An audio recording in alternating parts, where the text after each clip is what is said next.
Hello, everyone. Welcome. Welcome to this expert faculty session. I'm going to give everybody a moment to arrive. Lots of great souls in our waiting room here that are coming in. And welcome. And if you can, please go ahead and bring yourself on camera. If you feel comfortable there, we'd love to see your face, and we want to make this a community experience for everyone. So if you have the ability today and feel well about that, please go ahead and share your face. Beautiful. Thank you so much for that. All right. Oops. Just getting people in here. All right. So, well, again, thank you. Day 4 of Nervous System Reboot. I hope it's been serving you well. My name's Angie, and I'm going to be facilitating this really exciting session that we're going to have today. So, without further ado, Nicholas Haynes is going to be our presenter today. And so Nicholas is presenting a course to you called Stagnation, Health, Identity, and Your Screaming Nervous System. Wow, we can all relate to that, I think. A practical solutions-focused approach to the hidden cost of personal growth. So Nicholas Haynes, just a little bit of background. He's an entrepreneur, international speaker, author, strategist, and teacher in Chinese energetics. He's the creator of the Vitality Test. He's the co-founder of the 5 Institutes and Kindness Ambassador. His work bridges ancient Chinese wisdom with contemporary personal and organizational development. So Nicholas, take it away. We're so grateful that you're here, and we're so excited for this conversation. Oh, thank you. Thank you so much. Um, I was really honored and touched to be here. So the title, I thought long and hard about the best thing to do to try and explore uh, what's going on. So I wanted to start out and take you back to 1986, and I'm in China. I'm working in a hospital there under this doctor. I was an acupuncturist, and I was working under this doctor, and she was brilliant.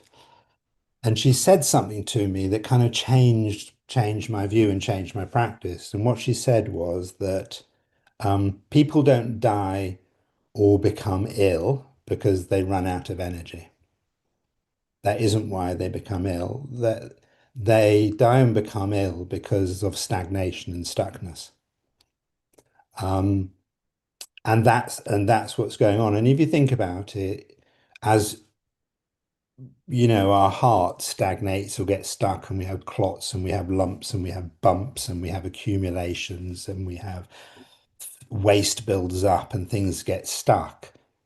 That's what happens as we age or as things go on. It's not really people kind of running out of energy that is the issue around our aging, and yet we can experience real issues with the amount of energy we have and feel what we want to do. And it's the same with our nervous system. Our nervous system is functioning fine. We can overload it, but it's often the kind of stagnation and stuckness that happens. But like I say, we can, if we have the stagnation, it can feel like we don't have any energy. And I remember a patient came to see me, and they had this, what was for them an unsolvable problem. And they were exhausted and they were overworking and they had an unsolvable problem. And one of the joys about acupuncture and the 5 elements of 5 energies, they give you a different way to view things. So we did a flip with the energies, looking what was going on, and we solved the unsolvable problem by looking at it from an energy perspective. He then rings me up the next day and he goes, I don't know what it is. You didn't do an acupuncture, you didn't, but I've suddenly got so much energy, so much energy. And I'm a little bit, sometimes I get a little bit correct about things. And I said, well, you always had that energy. The energy was just stuck in the unsolvable problem. So we can have a situation where we can feel exhausted, but actually it's a situation of stagnation and stuckness.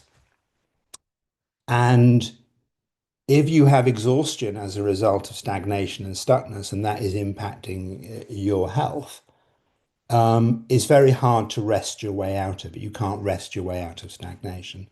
Um, would it be helpful to know how you would tell the difference between tiredness through stagnation and tiredness because you're low on energy?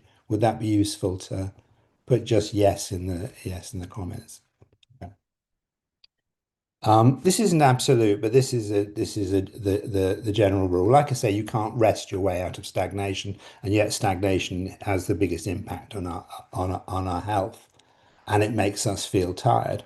So the differentiation I always would do with people would say, okay, if you're feeling exhausted and you move and you take activity and you do things that would move your energy in some way, read something new, do something different, take some exercise, do something, and you feel like you had more energy, then it's stagnation. If you rest, if you're tired and you rest and you rest and you rest and you just seem to get tireder and tireder, then it's probably stagnation.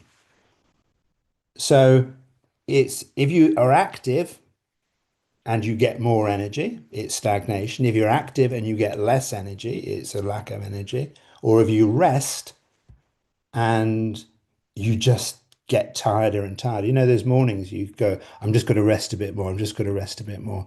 Oh, I'm even more tired. That's stagnation. It's stuckness, and that will have an impact.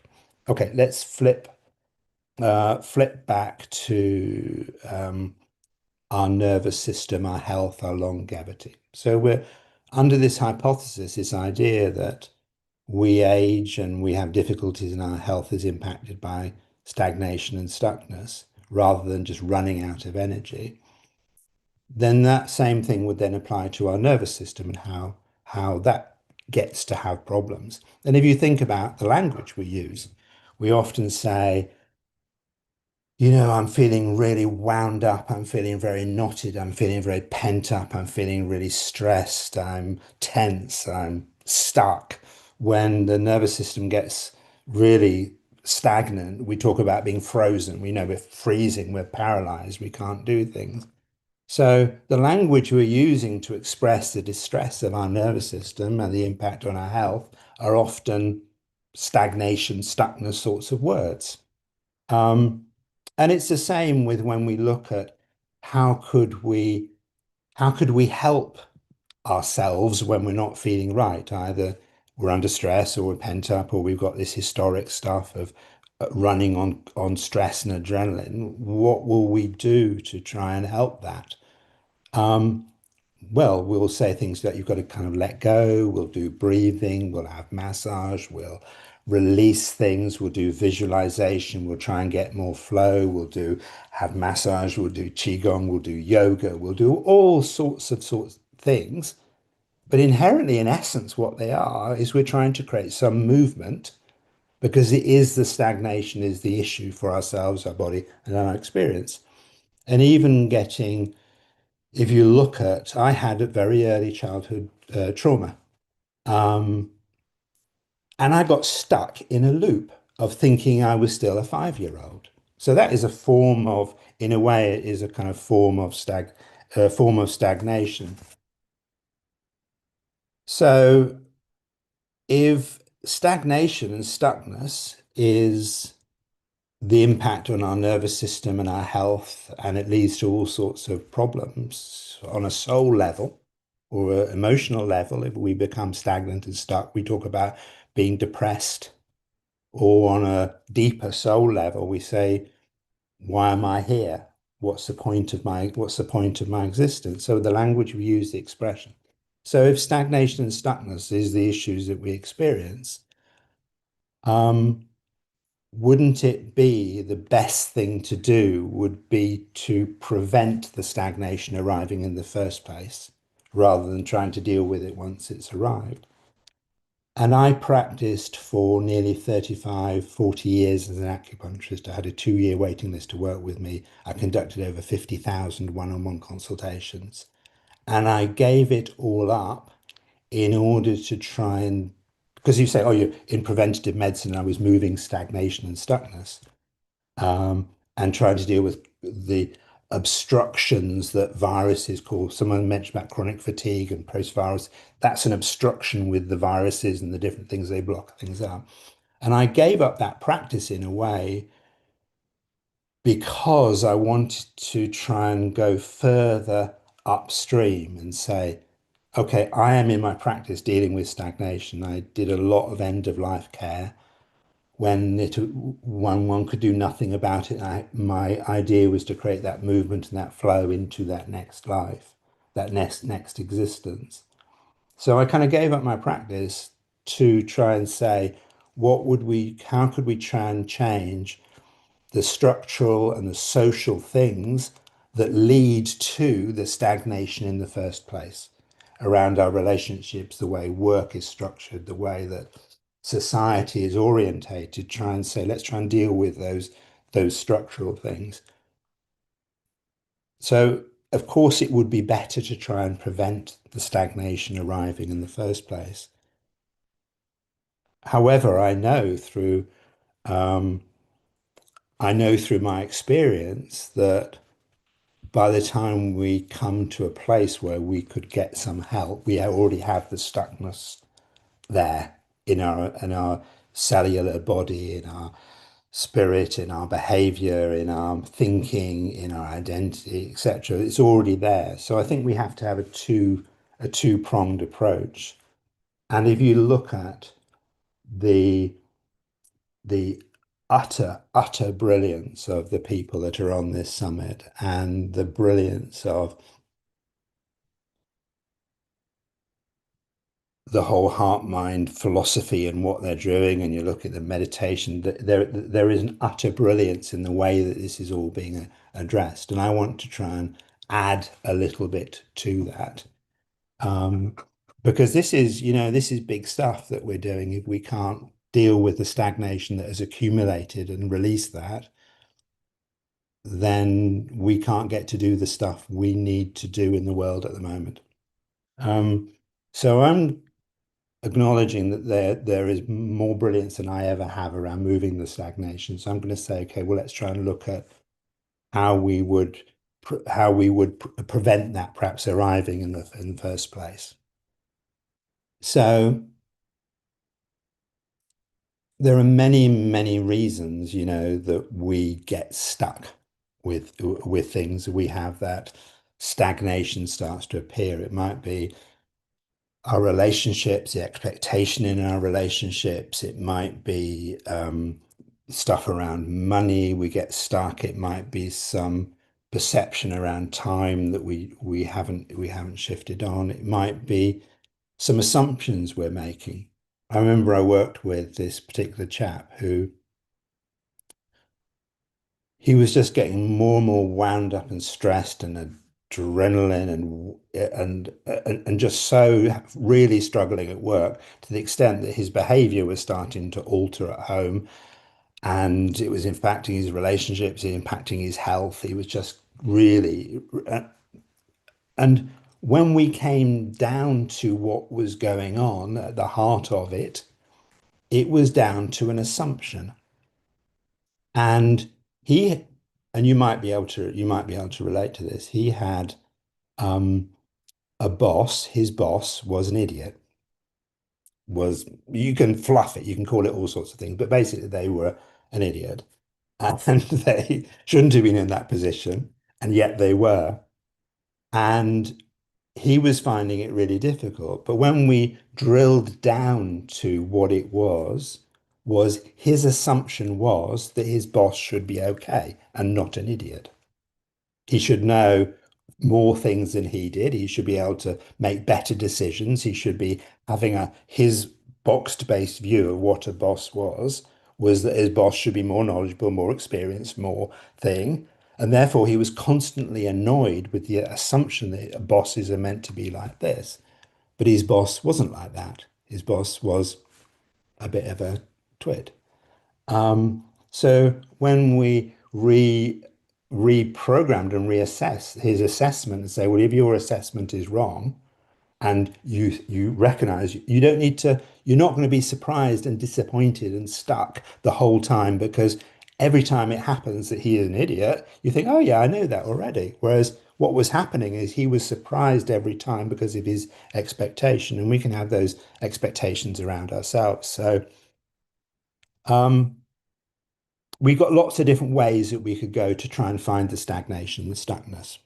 But I'm going to pick an area that is very, very relevant at the moment. And I'm going to pick an area around identity, the stuckness around our identity. And I'm picking it because many of us are being asked to change our identity, to step into a new role, to do different things. We're seeing structural and social changes. So identity is a really big thing. And I'm particularly going to look at it from a box-based identity point of view. Let me explain what I mean by that in a short story. So I'm at this really big conference, and this big conference, it has within my personal development transformational world, this is the great and the good of my industry. And I'm at this particular conference. Um, and then they suddenly announce, and I'm just quite relaxed and whatever, they suddenly announce that they're going to give some awards. And I think, oh, God, I do love some awards because I do like to applaud and cheer people and stuff like that. So they announce the awards and they say, we have an award. One of the awards was Transformational Leader in the World Award. You know, it's a big title, etc. So I'm listening. I think, oh, Transformational Leader in the World Award. Okay, that's fine. And I and they suddenly say, and the award this year is to Nicholas Haynes.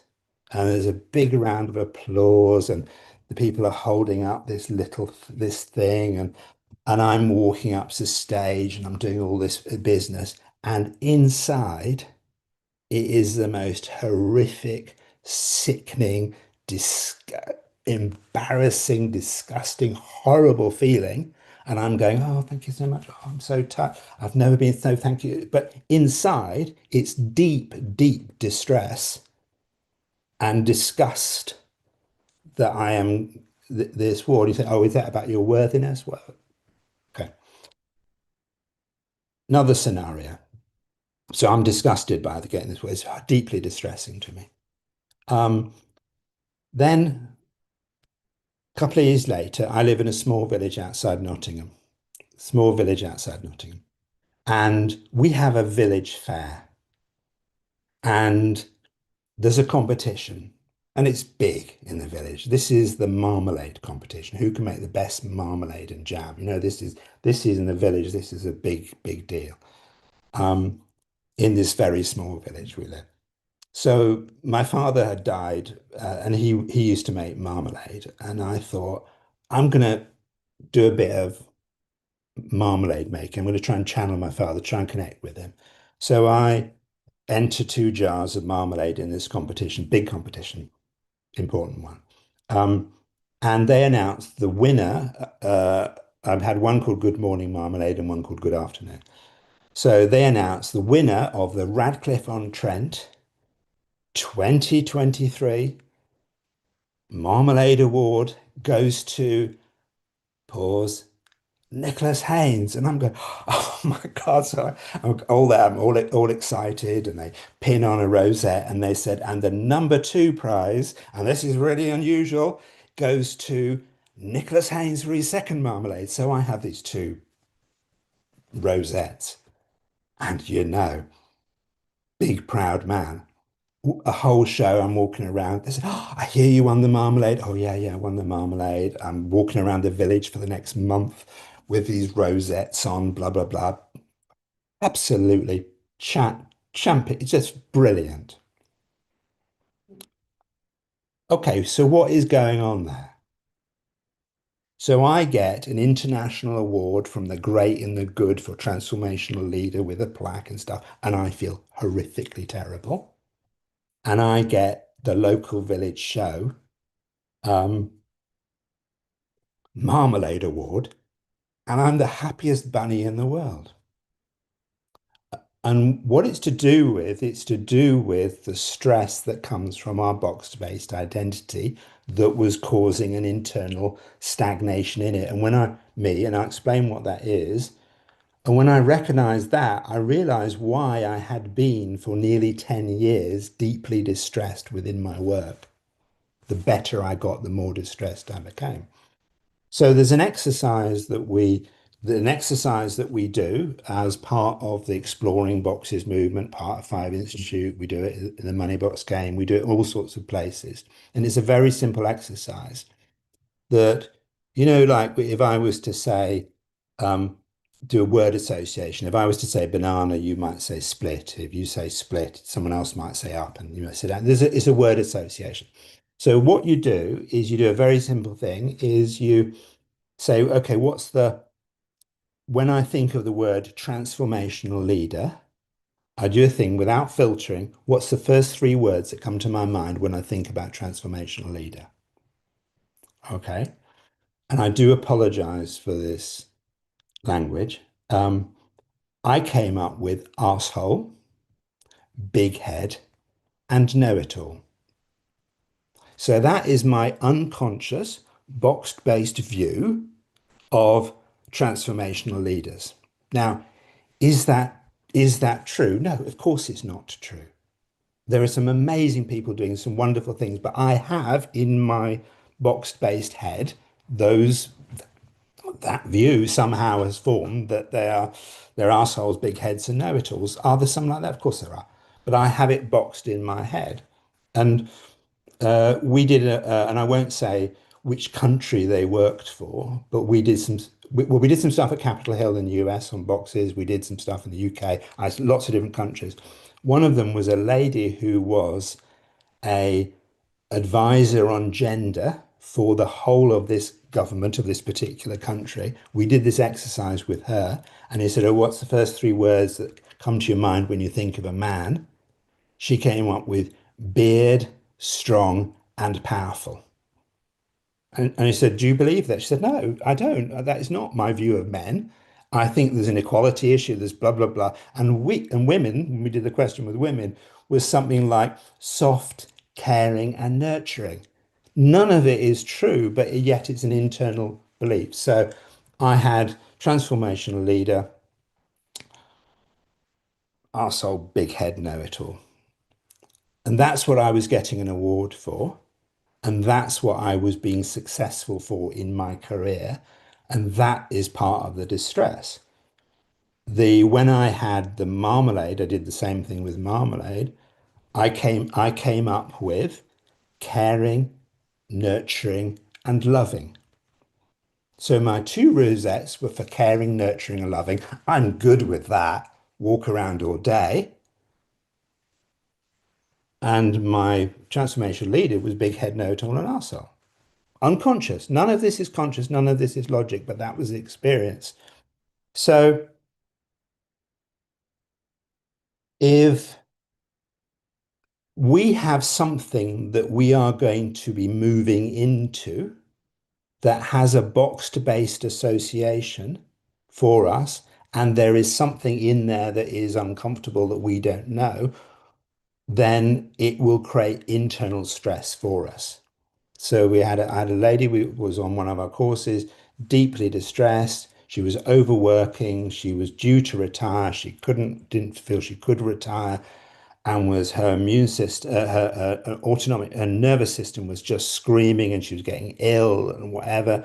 And everyone was saying, "Why don't you just retire? You just need to retire." She said, "Oh no, no, blah blah blah." And she always came, and she came, and we did this simple exercise, week one of the course. And it said, okay, what are the first three things to come to your mind when you think of someone retired? And of course, this is not true. Boring, dull, and dying. So why would she shift into an identity that was boring, dull, and dying? She couldn't, because that wasn't what she wanted to do. So we challenged that, you reframe it, you do some stuff, and we had some outrageous traveling and fun. So she then literally that next week she put in a retirement notice, having struggled for 3, 4 years getting iller and iller. So playing with box-based identities just as a simple thing is profound in terms of what it is that we're moving into. So should we just would you be interested in doing just a little simple exercise around that to see what it's like for you? Yeah? Okay. Now you can choose whatever box it is that you want to explore, something that you're having a calling to do, something that you are currently doing, something, etc. If you can't think of anything, I think a really good starting place for all of us is to open up the money box, to look at that relationship with money. And I think it's really important to do that as a basis one, because one of the things we have, if anything about us becoming and moving into something next has any money involvement with it, it can be problematic. I had a young patient of mine who'd had a colostomy, a bag fitted because of terrible Crohn's disease, and she had it very young, and she adjusted to it very well. And she came from a very poor background, and she got offered, through a contact man, she got offered a job at the hospital to help other young people to adjust to having a bag. Really important work. And she was so happy to do it until they said, and we're going to pay you this amount of money. And as soon as they said, we're going to pay you this amount of money, she said, I don't know what to do. That's more money than my dad has earned in his life. That's more. And if I'm going to pay that much, what happens if what I say doesn't help? So suddenly it collapsed down the possibility of her getting out of her single parent poverty situation because she couldn't do it because she had a box face view of money that she would have to perform and she would have to be different in some way. And she became ill, and we said, just don't do it. And then we had to change around it. And money, people get promotion and they get paid. And I had a lady who got paid what she thought was way more than she was worth. So the only way she could be of value is if she worked long hours and exhausted herself doing it. And then money affects our relationship. So identity shifting around money will impact many aspects of us becoming whatever. So pick a becoming box, something you're moving into, or just pick money. Either way round is fine. So you need to kind of get a piece of paper. Have you got a piece of paper or scribble something down? Perfect. Okay. So we're going to get you to do something impossible to start with. Okay. So I want you to write down the first thing that comes into your mind. You're not allowed to filter, you're not allowed to do anything. The first thing that comes to your mind when you think of a rich person, someone that's wealthy. First three words. Don't filter, it's not logic, just put it down, bang. Or if you're doing your own identity stuff, whatever it is, first three words that come into your mind. Okay. Now I'm going to do the opposite. We're going to say someone that is doesn't have much money. Someone's poor. First three words that come to your mind when you think of someone that's poor. One, two, three. Come on. Bang, bang, bang. It's there.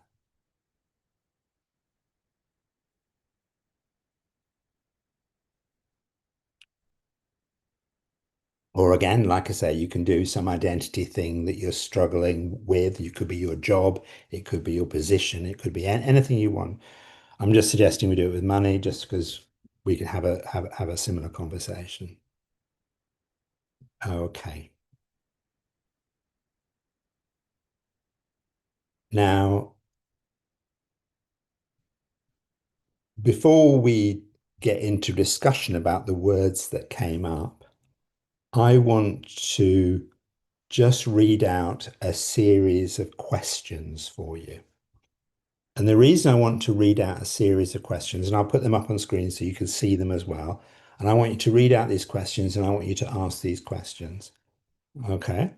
And I'll explain after. I'm just trying to activate some deep part of you to be able to explore some of the things we might be able to need to explore. Is that okay if I ask you the questions? Yeah. Okay. So I'm just going to share my screen.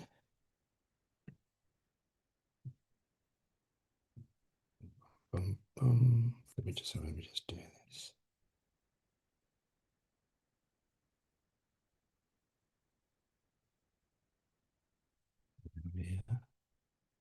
Sorry, you're seeing. Actually, so I've got the wrong way around. Stop saying, seeing my rather busy diary. You don't need to see that diary. Because, that's someone that cares about their work too much, isn't it? Really? Or I'm using, I'm a busy person, so that means I'm important. I'm in the busy person box, aren't I? That's what I did. I made myself look good for a minute. And an inability to obviously share my screen. Um,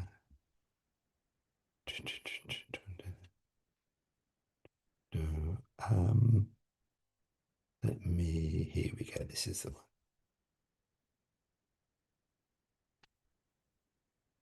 Now, can you see that? Can you see that on your screen? Okay. There we are.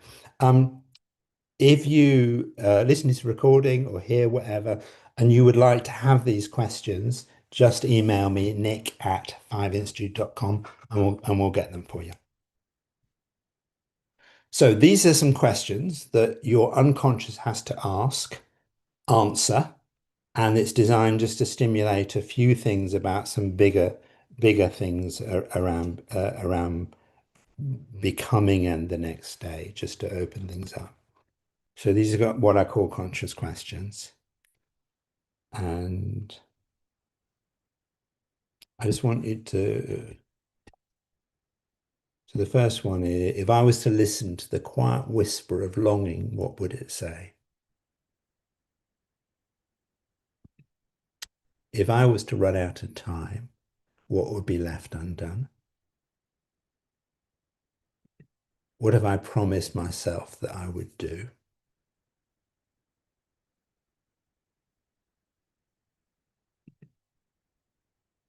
What is incomplete that makes my heart sink?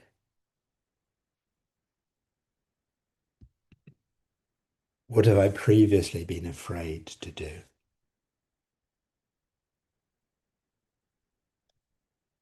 Okay. So if I was to listen to the quiet whispering of my longing, what would it say to me?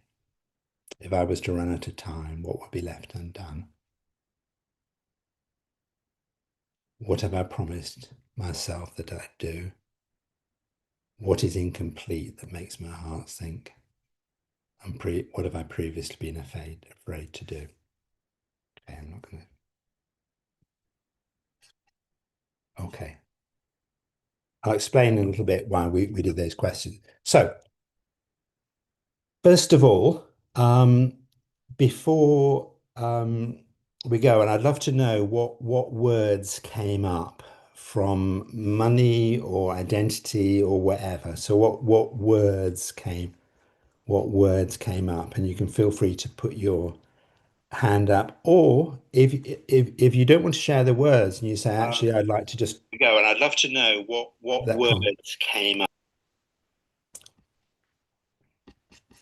Lupe, yeah. Hi, good morning. Good morning. Honey was mine, and I put lucky, entitled, and clueless. Well, there you go. Yeah. So it's an interesting one. That is not my my friend. Well, we play it with a community. We play something called the Money Box game. We're actually about to start playing it in 1st of February. And in the money box game, we do this box opening stuff. And lucky is a really interesting one because that's very frequent. He says, and then you have to say, well, do I feel lucky? Am I a lucky? Is my identity a lucky person? Because it would have to be. And then what was the other one? Entitled and Entitled. clueless. Clueless. Okay. It's going to be really hard for you if you ever win the lottery or come into money. It's going to Yeah. be a really tough existence that will, back to our nervous system, it will create a stress. Oh, I should be lucky. How can I be lucky? How can I do this? Well, this is so powerful for me because I just started this job and I'm getting paid what I want. And all of a sudden, I am sabotaging this Yes. a job Yeah. that I like. So this is so helpful. Thank you. Yeah, yeah. And it's a really typical response if there is a mismatch between our box-based identity or something in the box. Why would we want to make that bigger and do more of it? It's just one of the things, it's interesting, one of the things that we do in the money box game, and I'll just explain what the game is because it helps you understand what I'm talking about, is what we do on day one of the game. We play for 21 days. Day one of the day, we give you $100. And you have to, imaginary money. We don't really give you, you know, although we are fabulously wealthy, we don't give you extra money. It's imaginary money. And you have to say what you're going to spend it on. Day two, we give you $200 and you have to say what we're going to spend it on. Day three, $400. Day four, we basically double it each day. So by about day 14, 15, we're up to kind of a million. And you have to say within the group what you're going to spend it on. And it starts to really show up our money box stuff. You say, oh, I'm going to be generous. I can't spend it on myself. There's a real thing around gender. Do I spend it on myself? What do I do? I'm now really embarrassed to say I've done this.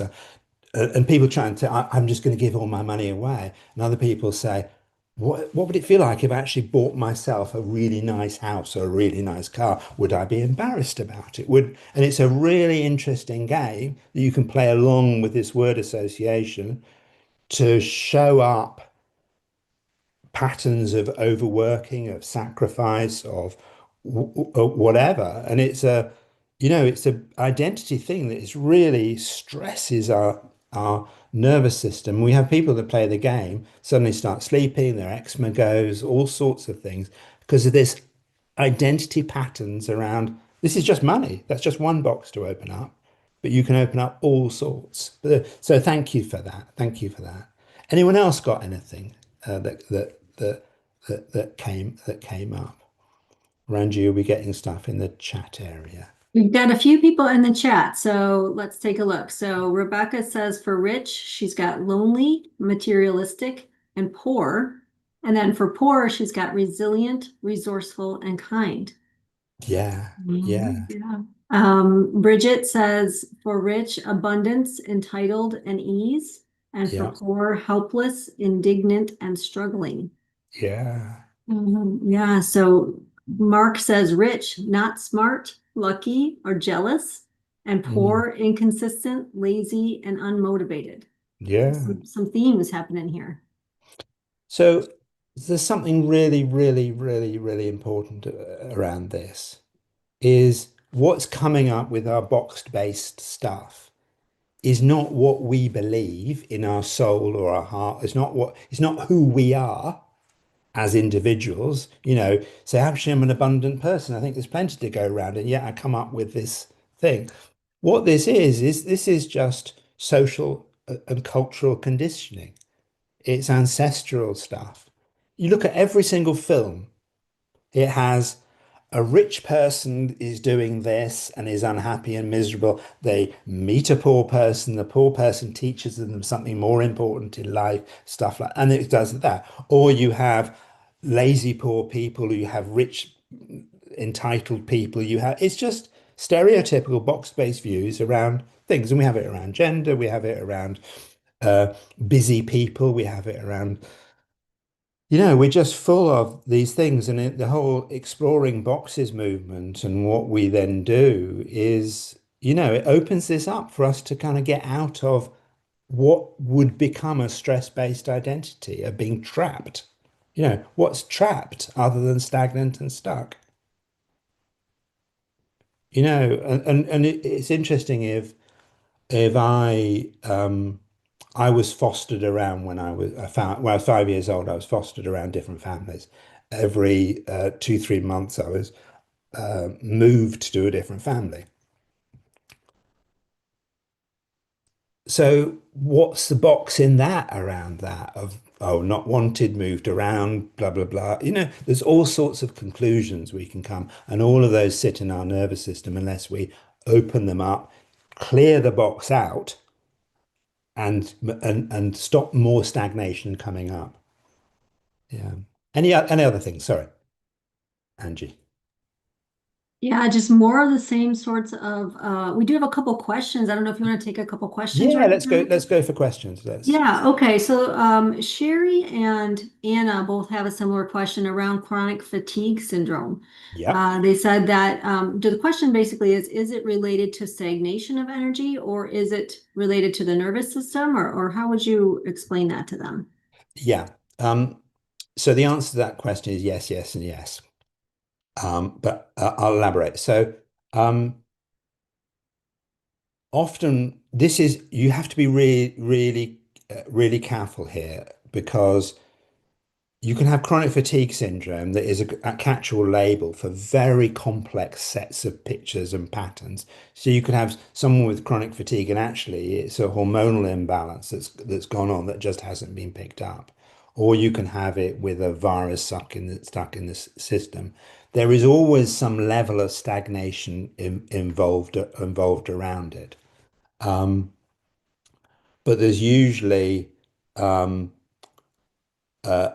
pattern where the ability of the body to produce more energy has been interrupted. So there's all the mitochondrial disease, all the thing. But if you often look at when it happened and what formed it, this is not every single 100% case, but I've treated thousands of people. And if you look at patterns that were forming with it, people were often stuck in a situation of an unsolvable thing. Like they were at work and having to work because they couldn't let people down because they didn't want to be in the letting down box, or they were stuck trying to fulfill two different roles at the same time and exhausting themselves down.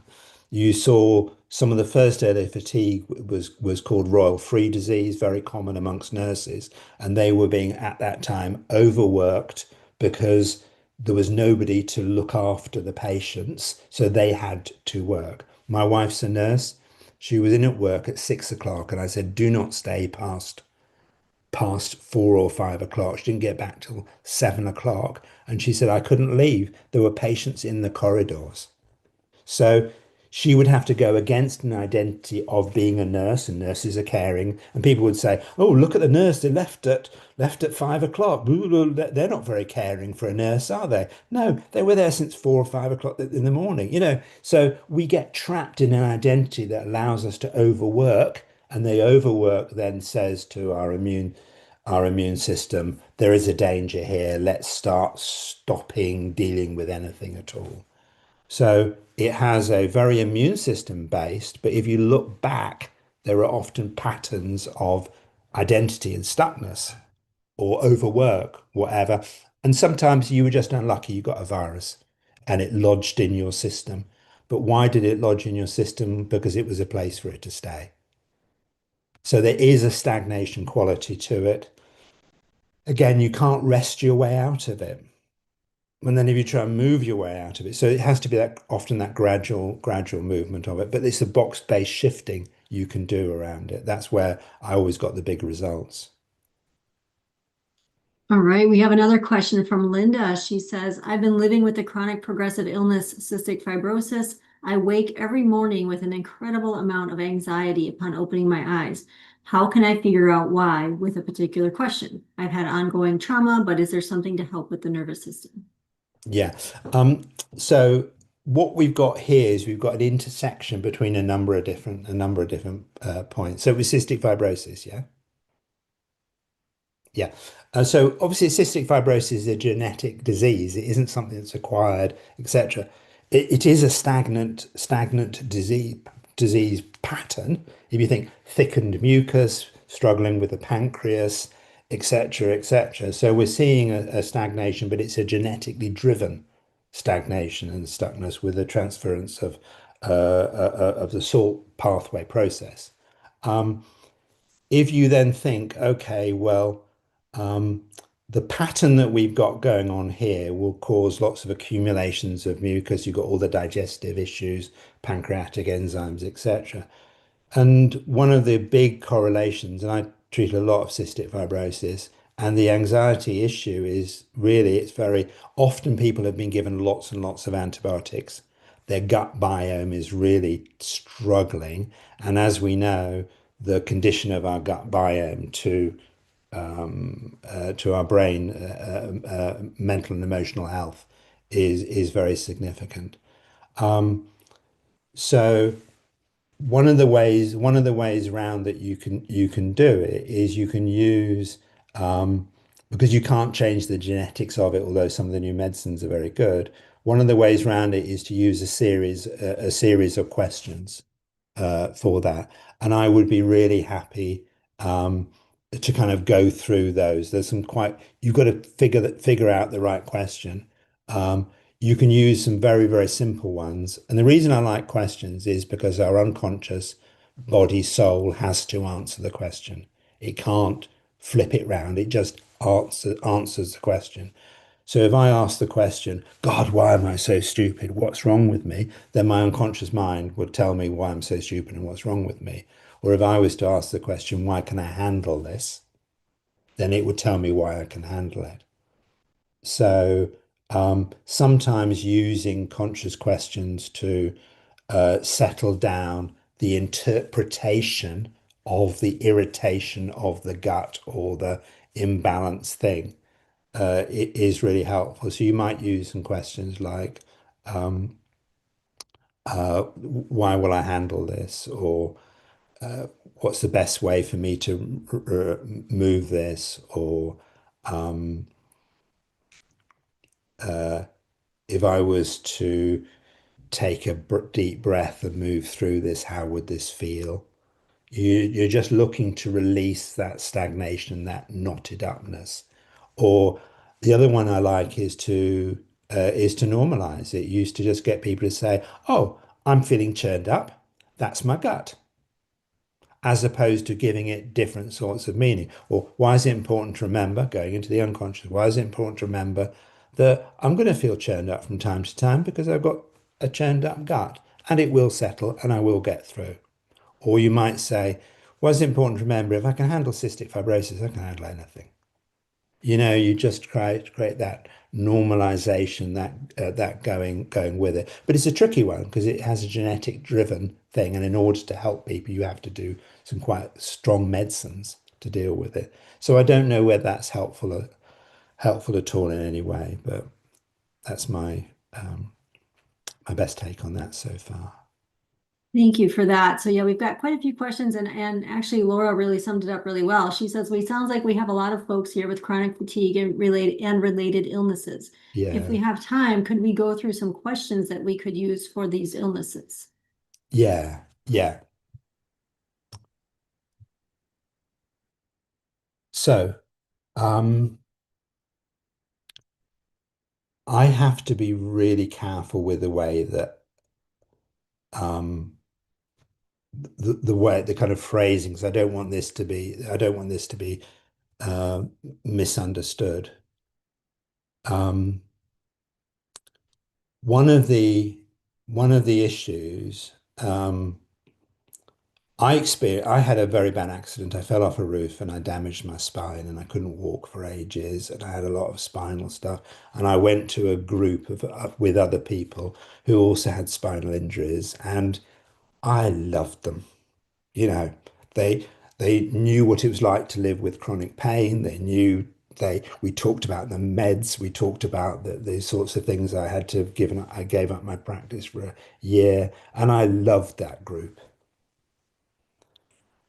And there was an enormous amount of stress when they were saying, now you're well enough, you don't need to be in that group anymore. But these are the people I know and the people I understand, whatever. So we can have a stress that comes from the next recovery process up. And that stress then puts you back down into the process. So if you think with chronic fatigue, we know it gets worse when we worry. We know it gets worse when we get stressed. We know the immune system is triggered. So what is the stress that comes when you move into that next stage? Um, yeah, I've had work with people and they would say things like, oh yeah, I'm starting to get bit better. And then everyone says, oh, so you're better now, are you?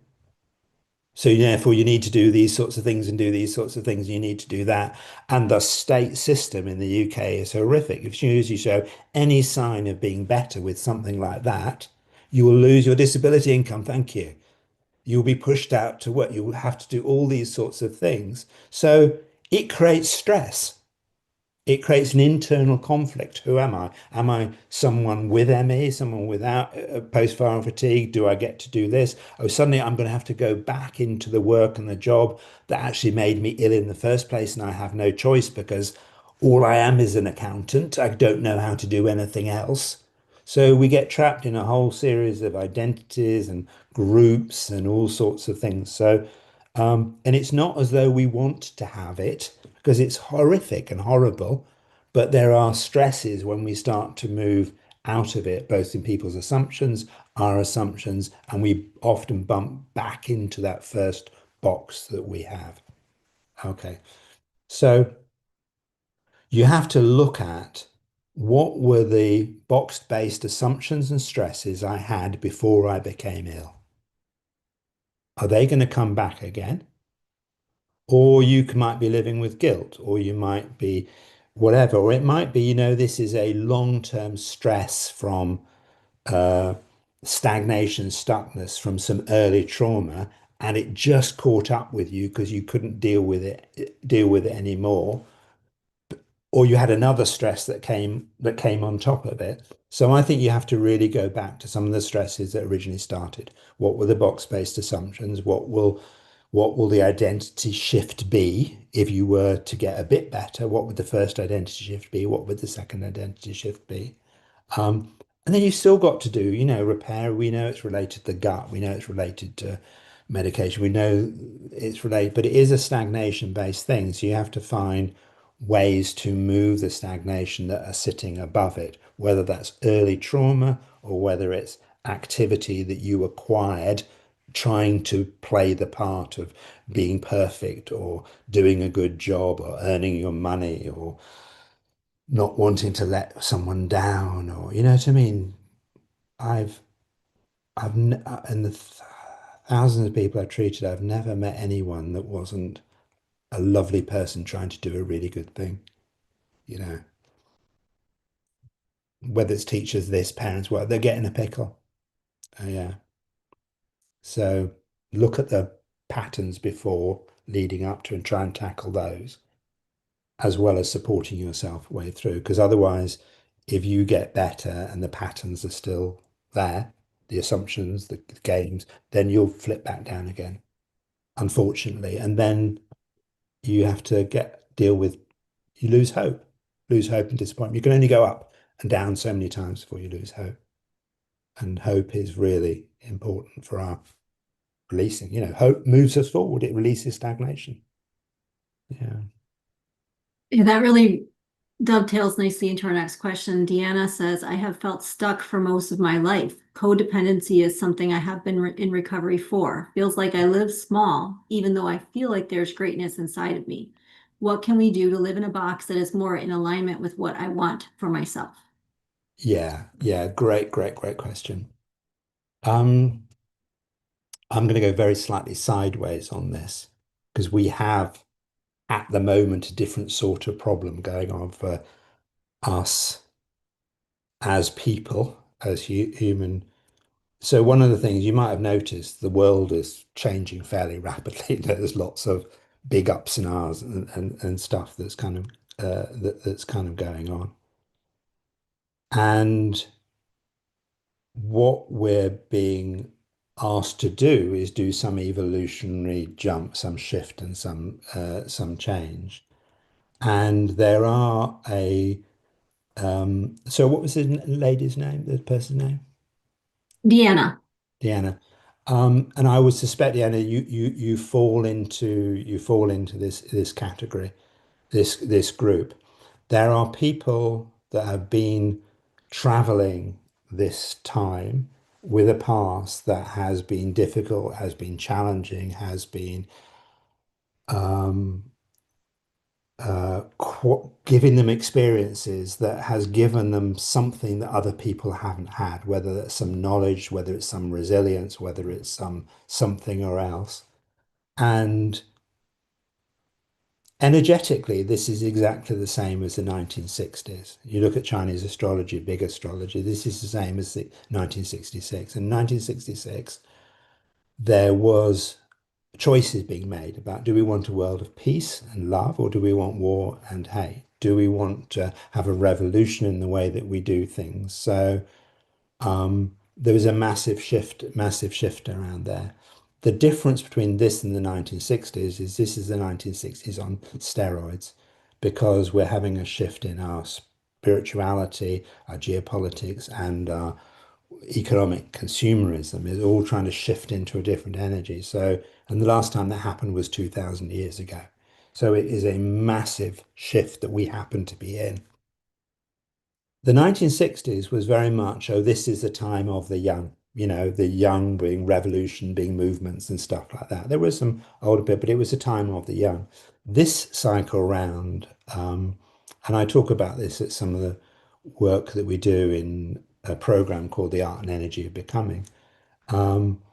This time round, it is actually the age of the experienced, the people that have been through stuff in order to be the people that brings the knowledge to this particular time. The challenge is that the people, us that have been through this experience, I think of them, there is a sensitivity. I think we often in our community think about being sensitive, searching souls. Someone said, "What's a sensitive, searching soul?" Well, that's not you. Don't worry about it.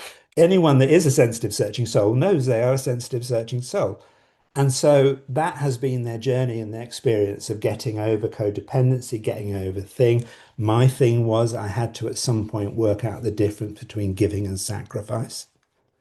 That's my life experience of trying to work out the difference between those two things. Other people codependency, other people it's anxiety, other people it's whatever it is. But we have had an experience to bring that experience into the here and the now, and we have a set of energies that allows us to release that now like no other time. So, Dan, I would be careful in thinking I've tried to deal with it before and I haven't managed. You have never tried to do it in a wood snake going into a fire horse year. You have never tried to do it in this period of time. And there's everything that is pointing to help you do it, whether it's people turning up or whatever to do it. And I absolutely know that there is something you have been through that experience that is the help that other people then need to have. Yeah. So it isn't what it seems to be. There is something much, much bigger going on that you need to do. And, whether that's finding some way, but do not get stuck in the identity of, I've had this and I can't do it. You've never tried to do it now at this particular time. And we have these summits, we have these things that can, all these brilliant teachers are there to help you shift to then be the voice of experience. Or even just someone that sends love into the world constantly. That's perfectly all right as a role. My role is just to send love into the world, to not add to the fear, not add to the so-and-so. Or it might be you have some skill that you need to put out into the world. And in order to do that, you need to get over the identity shift. Maybe you're a transformation leader that thinks their asshole big isn't at all. Yeah, maybe it's something. So there's something. So that's a slightly sideways picture, and I'm aware of the time. Yeah, and we are at the time, but I have one other question that's in the chat that I think is really important to address. So I hope we can just address it as our last question. And it's from Aaron, and they say, I know I've been in a freeze state, in and out of collapse for 25 years from betrayal trauma from my significant other. I know I need to leave, but I'm stuck. I've been doing neuro-emotional technique, which has helped, but I'm still stuck. Is it because I'm still in this unsafe environment? Uh, So, me understand the question right. You're still in that environment that's going on and you're trying to learn how to manage an environment you're still in? That's what I understand from the question. I don't know if Aaron's here and wants to come on, but that's what Yeah, I understand. yeah. Yeah. You know, Aaron, it is sometimes that's one of those things that um, it's an internal contradiction that if you leave that, then you have to adopt the identity of a failure. If you stay in that relation, many of us are fixers. We like to fix things, we like to do things, and we like to say, or we have hope that keeps us there. Or maybe the person has a disability, or maybe they have something that they heavily rely on us, but there will be an internal contradiction. And within that internal contradiction, there will be some identity-based boxes around that. It's my father did a lot of work around addiction behavior. He said, look, it's really hard to get someone out of an addictive pattern or a fixed pattern within the environment that they're in because they just keep on getting redrawn back into it. So you may have been utterly brilliant at shifting the stagnation, the stuckness, and moving and finding ways through, but it's coming in as fast as it's going out. So you're appearing not to have done anything or been able to shift it, but you might have just done it brilliantly. It's just coming in faster than you are. So I would think you need to examine what is the internal contradiction that creates the impossible situation that you can't stay and you can't leave. Okay. And I would look to say, what is it about that? And there will probably be something, an identity around that. I am not someone that gives up. I am not someone that does this. I'm not a quitter. I'm a fixer. I'm a so and so. And it's challenging that identity as to who is someone that gives up? What are they like? Well, they're useless, they're quitters, they're never going to be anything. So I think there'll be something around that, and that's very general as a concept. But Hi, this is Erin. Can you hear me? oh yes, I can. Yes. Okay, yes, it is I just got I'm sorry, I just got nervous. No, no, It's fine. Cool. definitely a habitual pattern, and even though like I'm cognitively aware, it and I think it's also because for me, I think a big part of it is the unknown and actually pushing through the fear of what's on the other side. Because Okay. I've done so many different trauma therapies, and it's kind of crazy that I haven't actually taken the steps. And it's like I know what I'm supposed to do. No, none of this is don't be so no, none of this is logic. None of this is we're dealing with our unconscious mind. Good luck trying to deal with some of that patterns. Yeah, you're really going to struggle with that. Have a listen to my talk on Sunday. We're going to be talking about that. So Okay. and what we do is we talk about different energy types and how each energy has a stress and an issue. Um, there is one of the energies, earth energy, and their big stress is if they don't understand something, they become paralyzed and get stuck. An understanding that we can struggle with is I don't understand what my future will look like. I don't Okay. know how it will be. I don't understand how much thing there is an unknown that I can't make sense of, and it is horrific. If you don't have this energy, people say, "Don't worry if you don't understand it. Just have a go." No, no, I need to understand it. I really need to understand. It's a really big thing. So there is a conscious question that is really, really helpful within this. You can do a two-sided thing. One is you can say, why is it important to remember that I am not my past?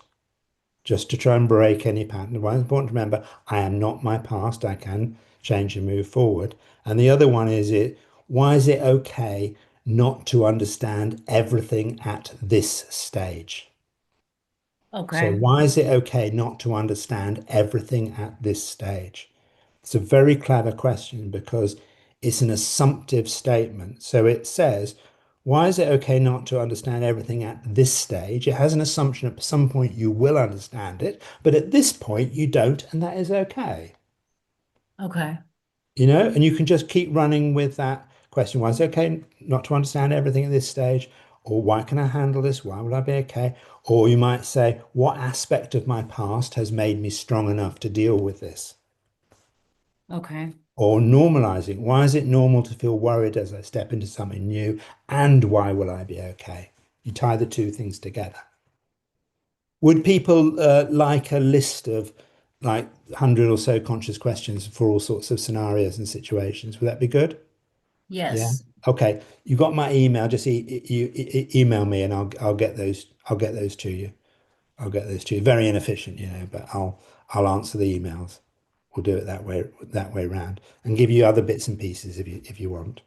That's really generous. Thank you so much for that offer. And thank you so much for this talk. It's been inspiring and really, really informative. And I think that we all have taken a lot from it. I know that I have. The idea about stagnant energy is there's a lot there to think about and mull over. So I appreciate you really sharing this with us. And it's been so great. And this is day 4 of our summit. And like Nicholas said, he'll be speaking on day 6. So please come back and check that out. And he'll have more wisdom to share at that time. So Nicholas, thank you again so much for all of your wisdom, all of your words here. And thank you for being part of the summit. It's been really, really informative for us. Oh, thank you so much. Thank you. It's been lovely to be all with you. And I'm rooting for you. Get out there in the world, make a difference, save it. We need you now. We're More trying. trauma, We're trying. Thanks, everyone. more experience you've had, the more trauma you've had. This is your time, big time. Okay. All right. Take care, everyone. Thank you. Bye. Bye-bye.